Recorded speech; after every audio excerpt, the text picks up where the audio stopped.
Now, the greatest radio shows of all time. Suspense. The Shadow Node. Washington calling David Harding, counter-spy. Classic radio theater. The Great Gildersleeve. Fibber McGee and Molly. Dragnet. Gunsmoke. The Lone Ranger. Now, step back into our time machine with your host, Wyatt Cox. Good evening, friends of the Inner Sanctum. We go back to March 18th, 1954, an episode of Father Knows Best starring Robert Young. And in this episode, it seems like the younger Jim Anderson, that's Bud, is causing problems with the income taxes. Now listen to Father Knows Best, transcribed starring Robert Young as Father.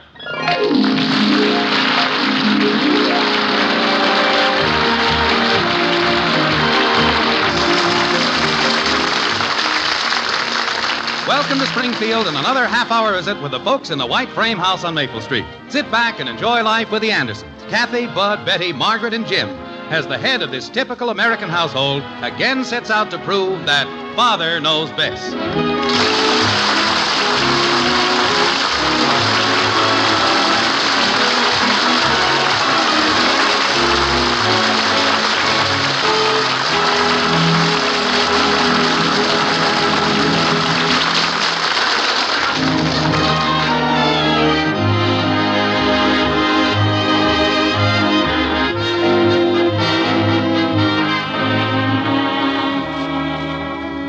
There was a good bit of excitement and no little dismay stirred up at the white frame house on Maple Street at noon today.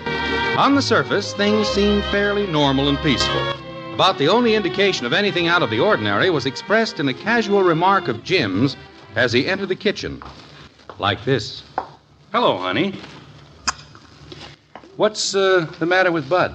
With Bud? He's out in front, leaning against the mailbox, staring off into space. Oh, I didn't even know he was home from school yet. The strange thing is that he didn't budge an inch when I said lunch was probably ready. That is strange. Honey, would you fill the water glasses? The pitcher's right there. Oh, yeah, okay. Usually when I mention the word food to Bud, I quickly jump to one side so as not to get caught in a stampede. Well, I wish he'd come in and eat.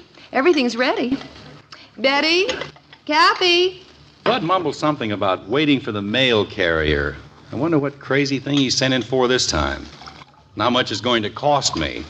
Betty? Kathy, lunch. Wouldn't be so bad if he didn't always have everything sent COD. Sometimes I think COD stands for Clobber Old Dad. Oh, and that reminds me. I sent your old leather chair out to be recovered, but it won't cost much. You did what? Well, it was all sunken down in the middle. Margaret, I spent 20 years getting that chair to fit me. And now, just when it's getting nicely broken in... Broken down, you mean? It was a disgrace. You'll have to tell me one thing, though. You want it done in brown again, or would you like red leather this time? Well, if it has to be done, I've always sort of liked the idea of red leather. Oh, that's good, because that's what I told him to do. Oh, you did?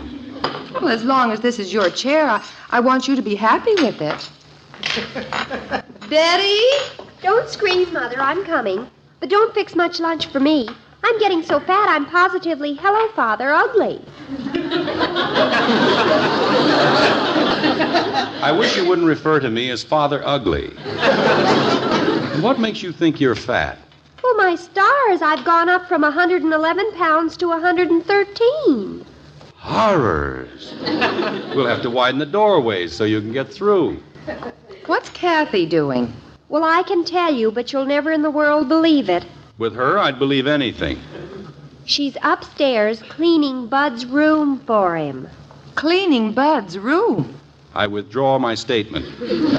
She actually is. I mean, actually. What's going on around here, anyway? Bud turning down food, Kathy cleaning his room. Strange things are happening. She says Bud's paying her for it. Now I've heard everything. Maybe I should have stayed in town until things blow over. Well, both of those children had better get in here and eat, or they'll never make it back to school in time. Kathy? I'm coming. Oh, don't give me any of that salad, Mother. The dressing's fattening. Oh, Piffle. Eat what's on your plate. I'm not running a restaurant. Hurry up, Kathy. I'm coming. Hi, Daddy. Hello, kitten. You sound pretty cheerful today. I ought to. I'm getting rich. Well, good. I'm glad we've got one wealthy member in this family. How much is Bud paying you? All the bubble gum you can chew? Heck no. $1 a week. $1? My gosh, he doesn't make a whole lot more than that himself. What does that drugstore job pay him? $2 or $3 a week? I don't know. If you ask me, he's missing a few of his marbles. Well, I wish he'd come in before he misses his lunch, too. Kitten, are you sure Bud's paying you $1? Yep. Pass the jelly, Betty. You must know where the body's buried. Huh? How did you talk Bud into this dollar deal? I didn't talk him into it. It was his idea. Are you sure? Uh-huh. He said he needed to keep out of a higher income tax bracket. That he should worry about. Betty, how about a cinnamon roll?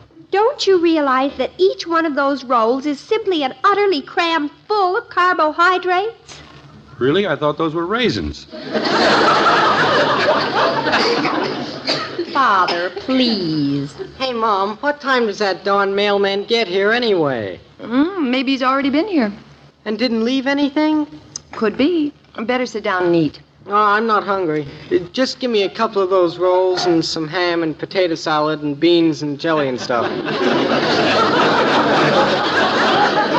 Oh, the poor kid hasn't got any appetite at all.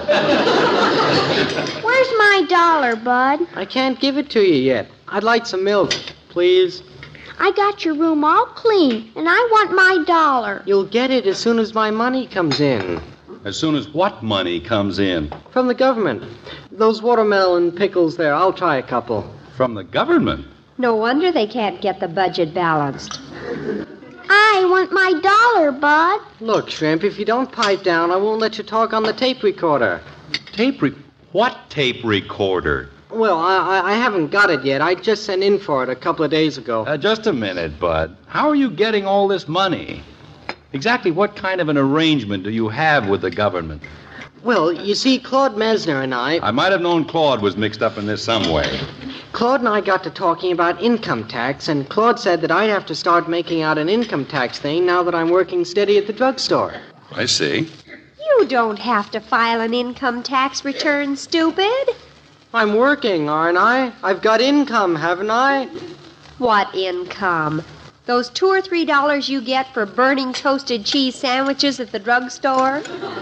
Wait, let's hear Bud's story. This intrigues me. Well, I'll gladly listen to anyone who's got a system whereby the government pays you instead of you paying them.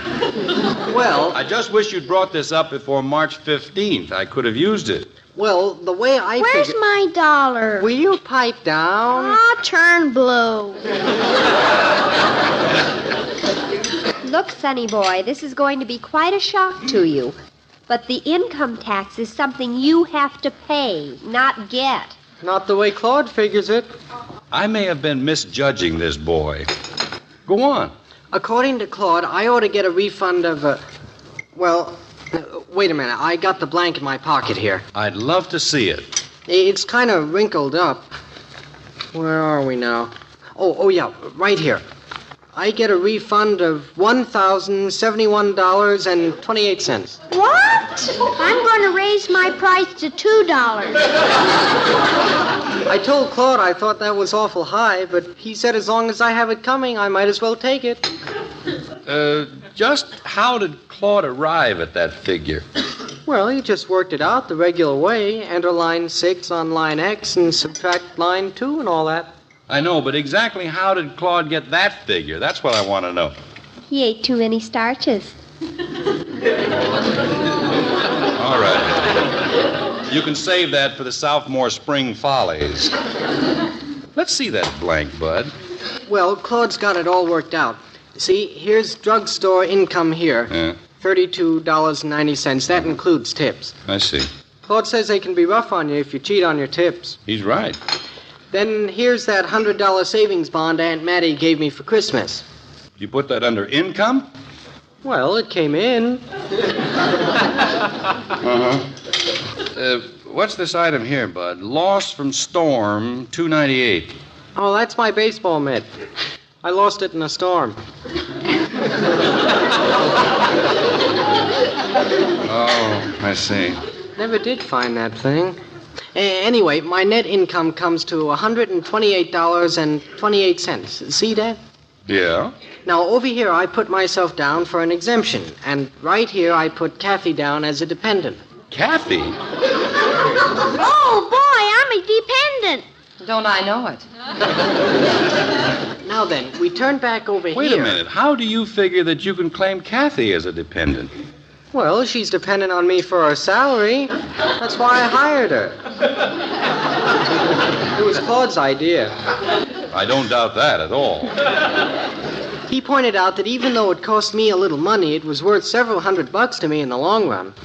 I'm going to raise my price to $3. Don't start getting grabby, or I'll drop you as a dependent. Well, let's see now. With 2 exemptions, that's $1,200. Yeah, that's the way Claude has it. Right there, see? Mm-hmm. And your net income is only $128.72, which leaves a difference of $1,071.28. Right. Now you haven't figured any actual tax here. Well, of course not. I shouldn't have to pay tax on money they owe me.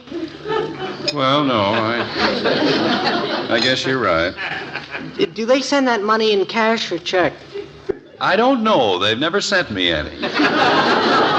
Betty, wouldn't you eat just a little something? An apple or a glass of milk? Oh, I haven't time now, Mother. I've got to get back to school early this noon. I've decided I'll settle for 35 cents cash. Look, I can't change it now. It'll throw my whole income tax off.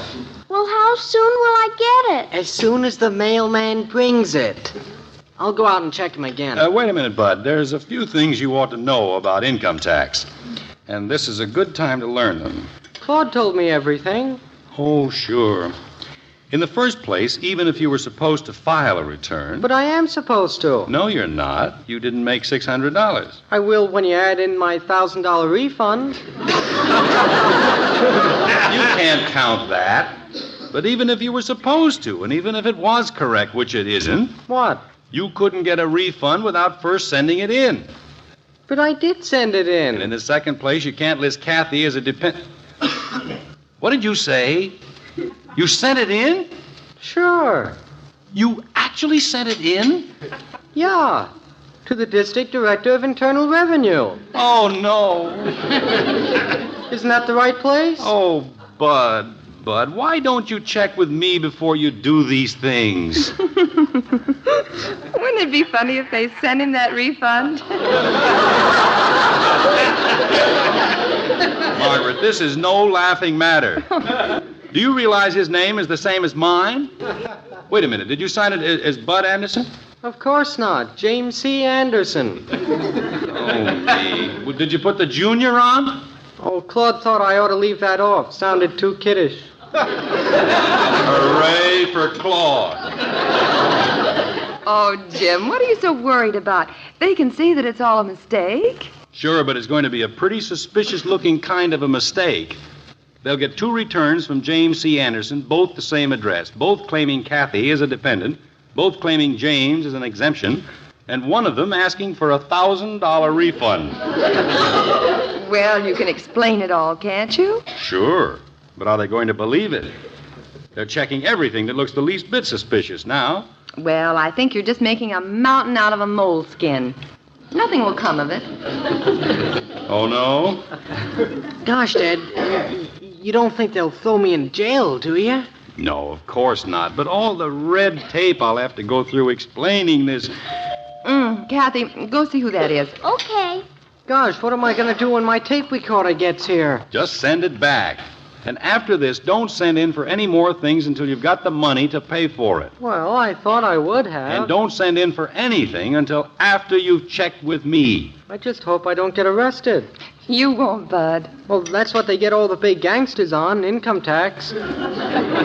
Well, you're not a gangster. I hope Claude doesn't sue me. Why should he sue you? I promised him $10 for making out my income tax. $10? Well, sure, you pay a man to do yours, don't you? Well, yes, but... How much do you pay him? $25, but you ought to get Claude and save $15.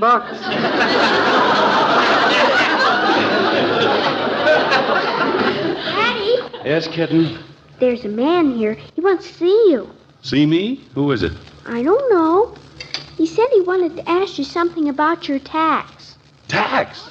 Oh, no, Margaret, he's here already. Oops, Bud. Bud, come back here. Don't run down in the... Bud!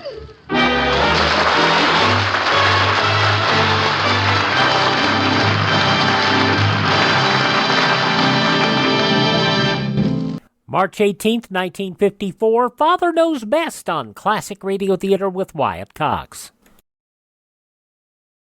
Now on Classic Radio Theater with Wyatt Cox, more of Robert Young and Father Knows Best, March 18th, 1954.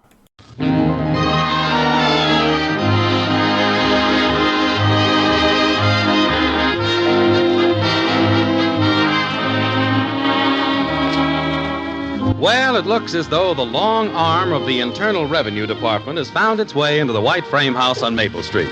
Right now, James Jr., who filled out an income tax form in a fairly unorthodox manner, has taken refuge in the basement, while James Sr. prepares to go into the living room and talk to the man who has come to see him about his tax. Like this. Well, dear, you can't keep the man waiting all night. Go in there and talk to him. I'm going. I just want to, organize my thoughts. Make a good presentation of all this. All you have to do is just tell the truth. I know, but in this case, the truth just sounds like a flimsy alibi for a clumsy try at getting away with something. Oh, it does not. You're just building this up in your own mind. You haven't done anything wrong. I know that, Margaret. I know that. But it's a funny thing. I almost feel like I have. And I'm afraid I'm going to go in there acting suspicious. You better go, Daddy. The man said he was in a hurry. Okay. Where's the copy of that income tax blank that Bud sent in? I think Bud took it down to the basement with him. Well, would you get it for me? It might be a good idea to send Bud in there, too. One look at Bud will explain this mix-up quicker than anything I can say. All right, I'll get Bud. You go in there and start talking. Okay. Can I come too, Daddy? No, you wait there. See if you can get my $1 from him. Uh-huh. Well, how do you do, sir? How do you do? Are you Mr. Anderson?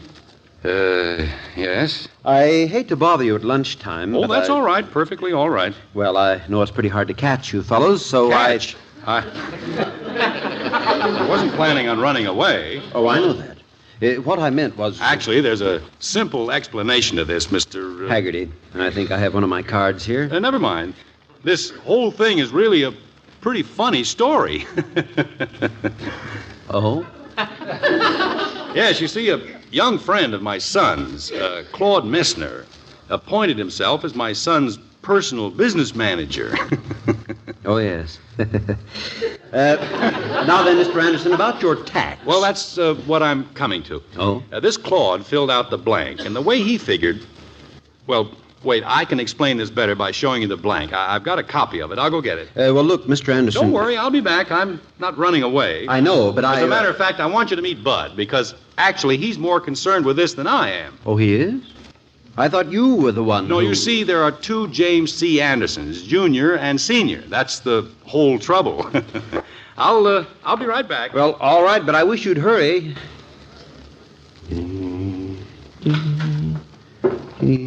Mother, I forgot my purse. Do you know where I left... Oh, excuse me. I didn't know anyone was here. It's quite all right. Does anyone know you're here? Oh, yes, I was just talking to Mr. Anderson.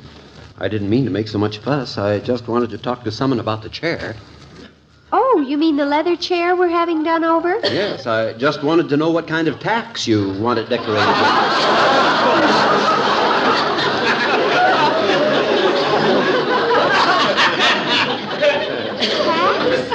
Yes, there were bronze-headed ones on it before, but I think brass would look better with the red leather. Well, you'll have to ask Father. I could have phoned, but I was in the neighborhood, and I thought you could get a better idea if you could see the tax yourself. Yes, well, I'm sure Father will be right. Oh, there's my purse. Look, mister, I'm in a hurry. Would you give Father these letters? They just came. Well, yes, all right. Thanks, just loads. You're a doll. Come on, Bud. He's not going to arrest you. Are you sure? Of course I'm sure.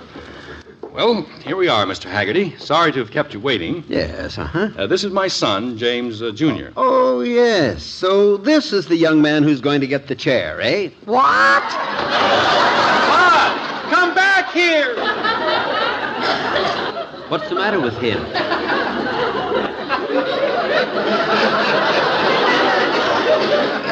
March 18th, 1954, Father Knows Best on Classic Radio Theater with Wyatt Cox. The conclusion follows these messages from your favorite radio station.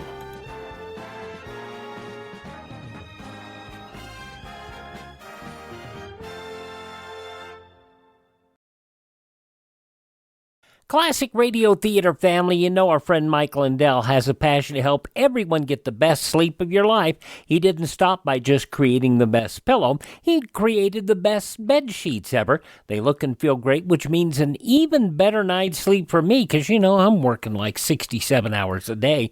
Now, Mike's offering the best deal on his Giza Dreams bed sheets ever.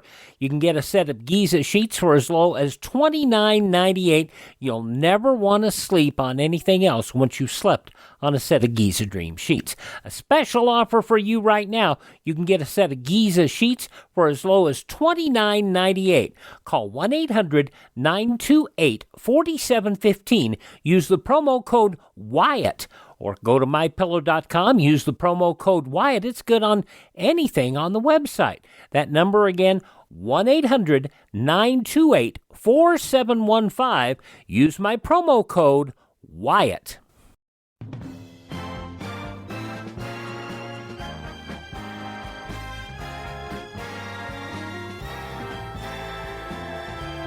Now on Classic Radio Theater with Wyatt Cox, the conclusion of Father Knows Best, starring Robert Young, March 18, 1954. Bud has screwed up the income tax situation, but... I'm afraid your little joke was too much for him. What little joke? About the chair. He's quite emotionally upset over this whole deal. He must be an extremely delicate child. Well, I wouldn't say that. You should see him eat sometime. Well, now, let's get this straight. Just which one of you is getting the chair? What? Your wife told me it was your leather chair, and then you said you wanted to call your son because he was more concerned with it. Wait a minute. What did you say, leather chair? Yes, certainly. I'm not in the wrong house, am I? You're the one who's redoing our leather chair? Well, certainly. Who did you think I was? You'd be surprised. Well, I'm sorry this has gotten so complicated. I merely dropped by to ask you whether you want it decorated with bronze or brass tacks. Tacks? Mr. Haggerty, excuse me for laughing, but we thought you were from the Bureau of Internal Revenue. Internal Revenue?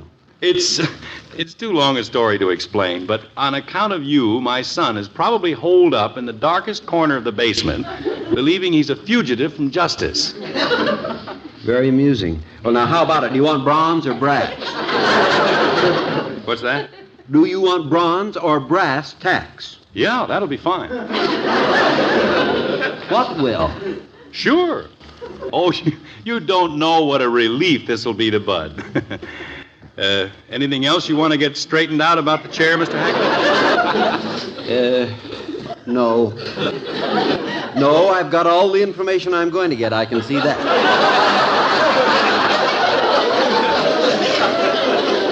Well, fine. Nice to have met you.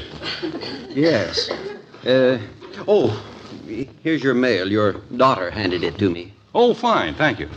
Goodbye, Mr. Haggerty. Goodbye, Mr. Anderson. Margaret! Margaret! Yes, dear? Was that a good joke on us? That wasn't an income tax man. That was the furniture man.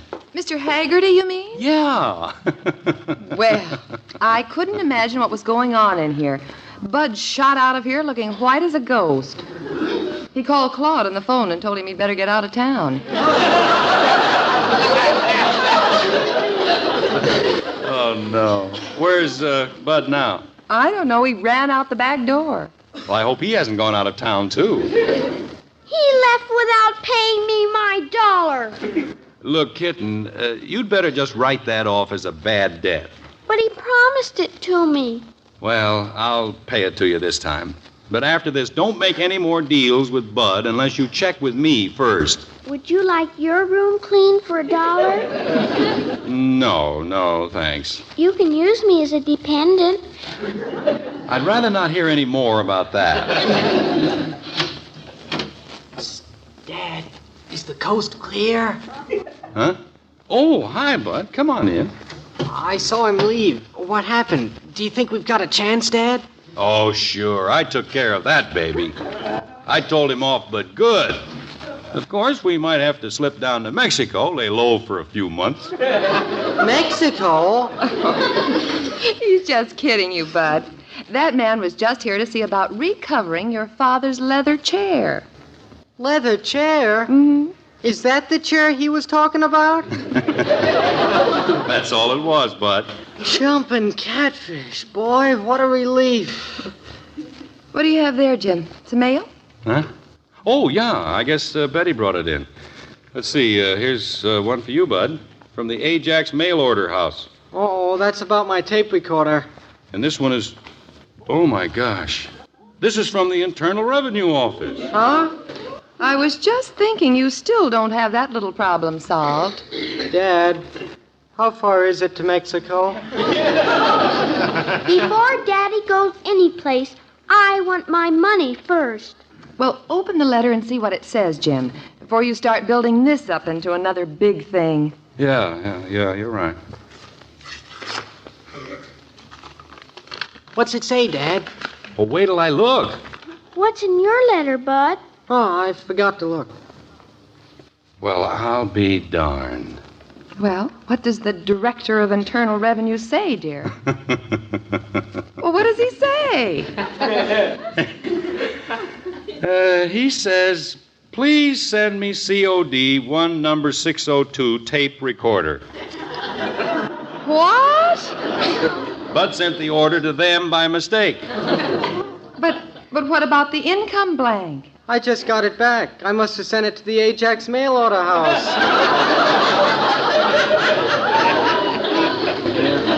Dear, if I may quote the children, this is sure a crazy mixed-up house.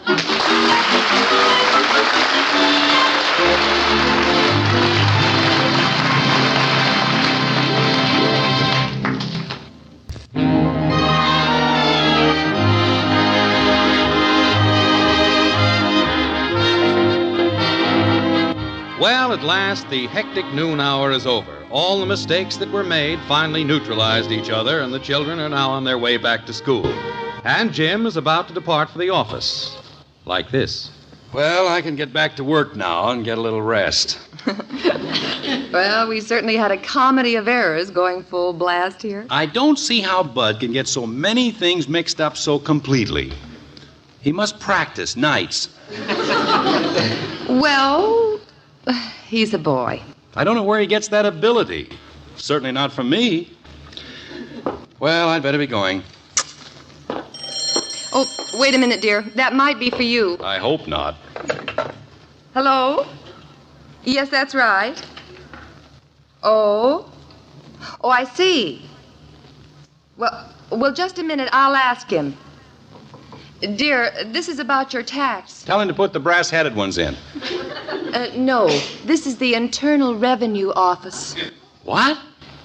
My gosh, what have I done now? They want you to drop by there and pay them some more money. More money? Mm-hmm. When you sent in your return, you apparently enclosed that letter I asked you to mail to Aunt Mattie. Huh? They put a stamp on it, so you owe them 3 cents.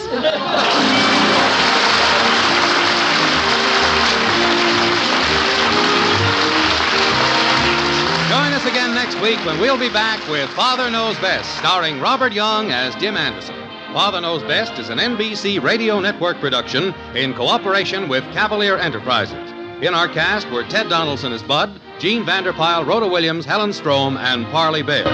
Father Knows Best is based on characters created by Ed James, written by Paul West and Roswell Rogers, directed by Arthur Jacobson, and transcribed in Hollywood. This is Bill Foreman speaking.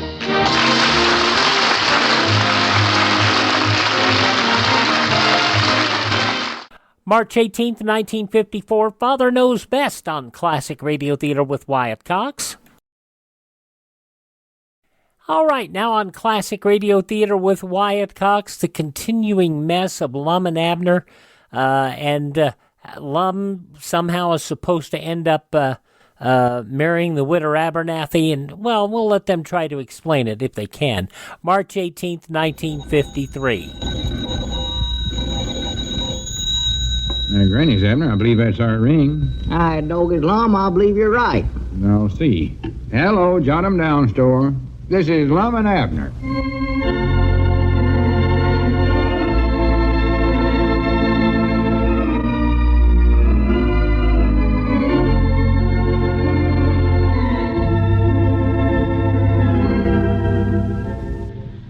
And now, let's see what's going on down in Pine Ridge.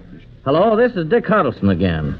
Well, Lum's big problem right now is to keep the widow Abernathy from finding out she's not really married to Cedric. If he can do that until after midnight tonight, he'll be safe because that's when their radio offer, in which the widow asked for Lum and won him as her husband, ends.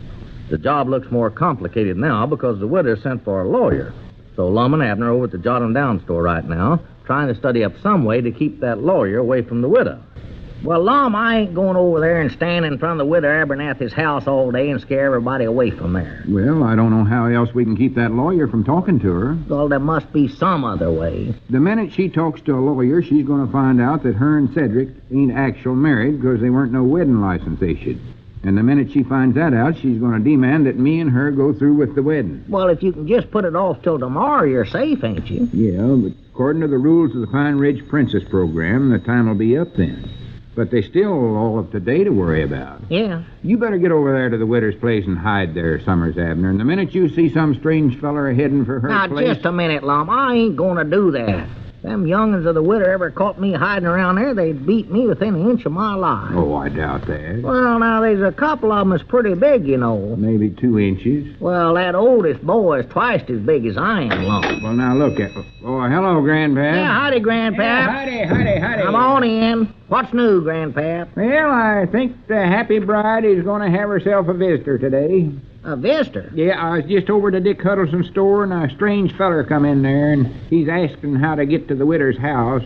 Or I should say Miss Weehunt's house, I reckon. Oh, my goodness, Lum, that's him. Yeah, that's him, all right. That's the widow's lawyer. He sure never wasted no time getting here. Well, don't just sit there, Abner. We got to get busy and do something. Well, what do we do? I don't know, but we can't let that lawyer get away from us. Get on the phone and call him. Well, what'll I say to him? I don't care what you say. Just keep talking to him till I study up some plan. Hurry up, Abner. Yeah, all right. This is going to be the silliest phone call conversation I ever had, though. Is he a friend of yours, Abner? Up to now, he ain't. Don't even know his name. Seemed like a right nice feller for a stranger.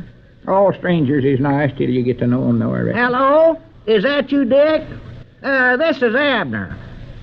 Oh, just tolerably. How are you, Dick? Get to the point, Abner. He'll get away from that. Say, Dick, I'd like to speak to that feller just come in your store. No, I don't know him. I just want to talk to him. That's the time. Still don't know what I'm going to say to him. Well, talk as long as you can. Hello? Well, how are you? Oh, I'm fine. How you feeling now? Ask him when he got in. When did you get in? Uh-huh. Says you just got in. Have you studied up something long? No. Keep talking. Hello? Huh? Oh, my name's Abner Peabody. Oh, yeah, sure. Well, in a way... What'd he say? He asked if I knowed Miss Abernathy. And he asked if she was the one that told me he was coming here. Granny, you oughtn't to have said yes. Don't tell him you know me. I don't generally mention that. Now, maybe you better let Grandpap talk. You're liable to say the wrong thing. Yeah, that's a good idea. I've run out of anything to say anyway. Hello? Just hold on a minute. There's another feller here wants to talk to you. Here, Grandpap, you take it. How's that? I said take the phone. Talk to this feller. Oh, I don't know him, Abner. He's your friend, not mine. You know him better than I do. You've seen him over there at least. Just talk to him, Grandpap. Give me a few more minutes here, and I'll study up some good idea, I hope. Just keep talking to him as long as you can, Grandpap. Well, seems sort of silly. Here, go ahead. Try. Hello, sir. Your friend Abner here wanted me to talk to you. He ain't my friend. Your friend Abner. Abner Peabody. Just a minute. He wants to know how you spell that. Why, it's A-B... what do you want to know that for? You know, for an old friend of yours, he don't seem to know you very good, Abner. I told you he ain't no friend of mine. Whereabouts did you know him anyway? No place. Just get on there and talk. Say anything, Grandpap. Go ahead. Hello. Whereabouts did you know Abner? He don't seem to recollect. You never. That's curious. Abner, you must have the wrong feller. He claims he don't know you at all. I know he don't. Tell him about your hometown, Cherry Hill, Grandpap. That'll take a couple hours right there. Yeah, that's a good idea, Grandpap. Mention Cherry Hill to him. Hello? Lum said you might have met over Cherry Hill. Oh, me. Lum said it. Lum Edwards. Don't mention my name. Just keep talking about Cherry Hill, Grandpap. Yeah, you ought to take a trip to Cherry Hill sometime. It's a nice town. That's a time. If you ever get over there, recollect to eat your supper at Tom and Minnie's. It's a high-class restaurant. Yeah, it's run by a feller named Tom and his wife Irene. Yeah, you can get a dandy chicken fried steak there reasonable. Irene does all the cooking. She cooks up the best chicken fried steak of anybody you ever chomped your teeth into. I believe Tom and Minnie's has been open continuous ever since 1922. Oh, I believe there was a couple of years there, 1931, 1937, when they was closed by the Board of Health. Hey, Lum, look, there's that fella coming out of Dick's place there. Oh, my goodness, he must have hung up. Yeah, must have. You'll enjoy meeting Irene, too. I believe she's a Paisley before ever she married Tom. You can stop now, Grandpap. She's kind of a stout woman, jolly natured. Oh, me. Abner, run out there and catch him. She made a trip clean to Buffalo, New York when she's only 11-year-old. I don't know what to do with him after I catch him. Well, take him someplace. Take him down to Luke Spears' lunchroom. Nah, that ain't no way to treat a stranger. Say, you fellers will have to be quieter. I can't talk with all this racket going on. I can't hardly hear him at all. Hurry up, Abner. You're going to lose him. Yeah, I'm going. Don't rush me. Excuse me, but I got interrupted here. Awful lot of noise going on here. Grandpap, you can hang up now. Irene taking a trip to Niagara Falls, too. For 50 cents, she got to stand right underneath the falls with a rubber suit on. Grandpap, you can hang up now. She's had the new riders off and on ever since, and you ought to see her sister Rose, though. Oh, me. Rose Paisley's a woman about 160 pounds, I reckon you'd say, and she's married to... Grandpap, for pity's sakes, hang up. That feller's gone a long time ago. I thought he weren't very talkative. Granny, maybe you can help me study up some way to keep that lawyer from seeing the Widder. Abner can't keep him down to Luke's lunchroom all day. They've been down there for an hour now. Kind of bring back my boyhood talking about Cherry Hill that way. I didn't know Abner was a friend of his, though. They ain't friends. He's a lawyer from the county seat. How many times do I have to tell you that? Oh, for goodness sakes, here comes Abner back, and he's by himself. This fella must have got away from him. Granny's, Abner, come in here. What'd you let him get away for? I ain't let him get away. He's still down there at the lunchroom. I just come back to get some more money. More money? Dogies can that feller eat. He's had up $4.30 worth of victuals so far, and he's still going strong. Oh, well, good. Here, take all the money I got. Here. Keep him eating all day long if you can. I want my $4.30 back, too. You'll get it. Here's $7. Just let him eat it all up if you have to. Well, I don't think I can keep him down there much longer, Lum. He keeps saying he's got to get out and see Miss Abernathy. Well, you keep changing the subject every time he mentions her, don't you? I've changed the subject so many times I wore it out. Well, you better hurry back down there. Wait a minute. Wait, ain't that him walking up the road there now? Huh? All right, Dogies, that's him. Yeah, he must have got filled up finally. Well, hurry up and get on out there. Don't let him get over to her place. Wait a minute. Maybe you better go this time, Grandpap. He's liable to get suspicious if Abner goes back out there.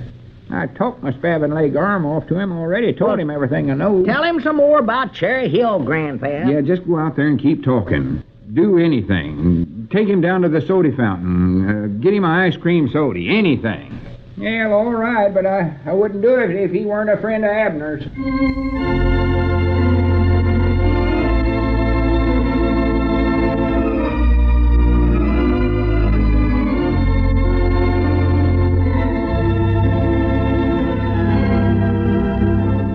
What an utter and complete mess this has become.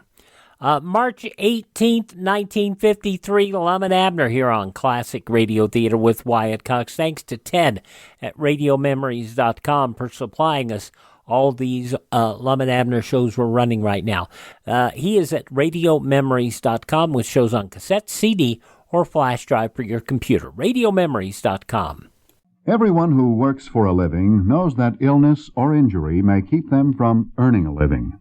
Today, more than 9 out of 10 American workers are covered by Social Security, and each one should know that if he becomes severely disabled, he and his family may be eligible for monthly Social Security disability payments. More than 1 million people are now receiving benefits each month under this program. For more information about Social Security disability benefits, write to Social Security, Department 15, Hollywood 28, California, and ask for a free copy of Booklet 29 called If You Become Disabled. Thanks to all of our friends, and I want to thank you for helping us here at Classic Radio Theater with Wyatt Cox. It has been, your support is amazing, and I appreciate it. Oh, and thank you for listening to our programs, downloading our shows, listening via Apple Podcast or whatever. And you can always hear our shows at my webpage, classicradio.stream. There you can stream our shows on demand, learn about building a classic radio collection of your own. You can contact me there, find our social media links, and if you'd like to support us, you can buy me a coffee. Now, that Buy Me a Coffee money has been very important here. It's been helping us with our transition to an independent production, helps us maintain our our distribution channels, both in the podcast realm and in the radio station realm. It also helps us acquire additional classic radio programs for us to bring to you here on your favorite radio station. You can find the Buy Me a Coffee at classicradio.stream, classicradio.stream. Thank you so much for making us a part of your day. Thank this station, support their advertisers, and as always, tell your friends the great radio shows are right here at this spot on the dial. Classic Radio Theater with Wyatt Cox on your favorite radio station.